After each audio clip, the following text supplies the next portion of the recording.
Hi! I'm Christina. I'm Maya from Goodreads. Goodreads, and welcome to new video. This is a review of the third book in our paranormal romance week, and that is Angel's Blood by Nalini Singh. In the story, we follow a vampire hunter called Elena Devereaux. She is hired by the Archangel Raphael to hunt another archangel that went rogue. And basically, this is a book that is set in a world where archangels and angels are at the top of their supernatural world, and they use vampires as slaves. So they can. No, the angels turn them into vampires. The vampires turn on the vampires. I don't remember. The angels turn people into vampires. When they do that, you have to like work for the angels for 100 years, and then you're free to do whatever you want. So in this world, Elena is very, very good at her job. She's the best, and that's why she gets to do all the most dangerous stuff. Yes. And in this story, the romance is between Elena and the Archangel Raphael, and this is where problems ensue. Specifically, I guess because you're accustomed to paranormal, I don't know, I had just a very big problem with this book. Because from the very beginning, there a very weird power dynamic, power imbalance is established between our two main characters, where Elena is... She's human. She's human, okay? But she's the best at what she does, so...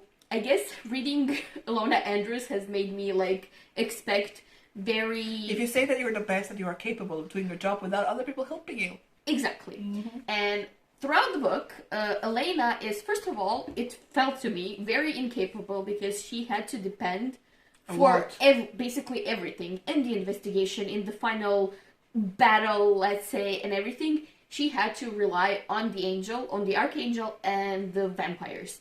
And I don't know, she just let them drag her along. You literally commented, it felt like she was Raphael's pet. He was like, okay, you go there, I'm going to send a car for you, you just go there, I'm going to send this angel for you. And it bugged me to no end, especially... because her fear is very emphasized, especially fear of Archangel, fear of Raphael, especially in the beginning of the book, where she constantly is like, I'm very scared, I won't do anything because I'm scared. He can kill me easily. Yes, so there was just a gigantic amount of fear, and mixed with all of that, she just has moments where she's like, oh, but he's so hot. And it felt just very weird because also at one point, also at kind of the beginning of the book, he says that he has some sort of power over her.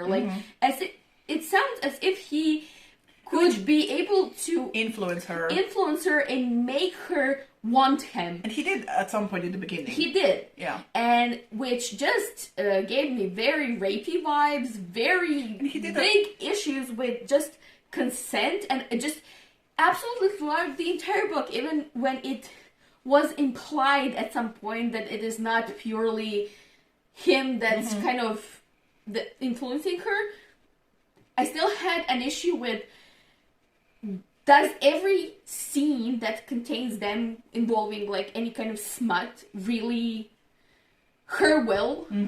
Or is it more like she's just succumbing to his influence, and it felt so wrong. He also did that thing which I really don't like in romances, when he goes very closely. He takes her to some vampire orgy thing, and she's basically standing there looking at this thing and trying to figure out what she's looking at.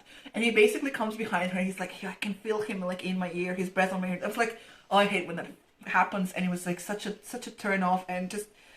Even the case wasn't good. I mean, even if in Ilona Andrews, if you're not vibing with the couple or whatnot, you can follow the case and they're very good. But here, the case was like, okay, whatever. And the romance the power imbalance was too big. And there was an interesting point of them, of the author sort of hinting at that there is, that Elena can influence the Archangel by making him more human. But it was just hinted at, and there was one action of him getting really hurt while he was with her, but then nothing besides that. Came out of it. And it was like, okay, but this could have been such a cool point of view to see, you know, what happens when the Archangel, who's been like that for millennia, if he becomes more human, how that would affect his standing amongst the angels, his whatever. But it was just like hinted at and then nothing. And it just basically, as you said, we spent the entire book, okay, let's go here because we heard that the Archangel they were hunting killed a bunch of people. So you go in there and you check it out while, you know, okay, I have to go there, you take this vampire and go do this, go do that. And it was just like, if you are the best at hunting vampires, shouldn't you be doing it by yourself? I mean, it's okay, like, the thing is, it's okay to have help. But even if you don't have help, you are capable of doing at least some stuff. Like, I don't know, I just feel like I actually felt like she was a side character rather than like the main character, because she was just like so also passive, I guess. Passive, weak, and she's like the best. She's like the anyway. Like the one thing we said that we actually found interesting was like the or did we say that, or maybe that's just like one thing that you found interesting. What was it? Like the Archangel hierarchy and their, you know, yes, the cadre and everything, like how they're like actually the world building. Like I wanted to know more about how the angels are, you know, like their hierarchy, how other beings because there is set up for the sequels with one of the archangels basically making zombies, right? I have no bloody idea. Yeah. It was like mentioned for the sequels and oh right, because of the okay. Okay. Yeah. And I mean, yes, the archangel sort of world building was interesting, but you know, we came into it for the romance, and the romance was imbalanced, and we did not really enjoy that. I mean, it was in essence like, although it did have a feel of urban fantasy, I think it was more like romance with elements of like this detective work. But it was more focused on the romance, and the romance was so weirdly imbalanced that it just didn't work for us. Yeah, even though I am interested to read the sequel just to see, because something happens at the end which changes the dynamic of their relationship. Well, hopefully changes. Well, that's why I want to read the sequel to see if the imbalance has not changed, and if, you know, what would happen now that they are that both of them are different in some way. So that's why I'm interested. Are you gonna read the sequel? No. I'll tell you what happens when I read it to someone. I'm sorry. I just it was too much. Like the power dynamic was just too much for me here. All right. So that is a review for Angel's Blood. If you've read this book and you want to share your thoughts, please do down below in the comments.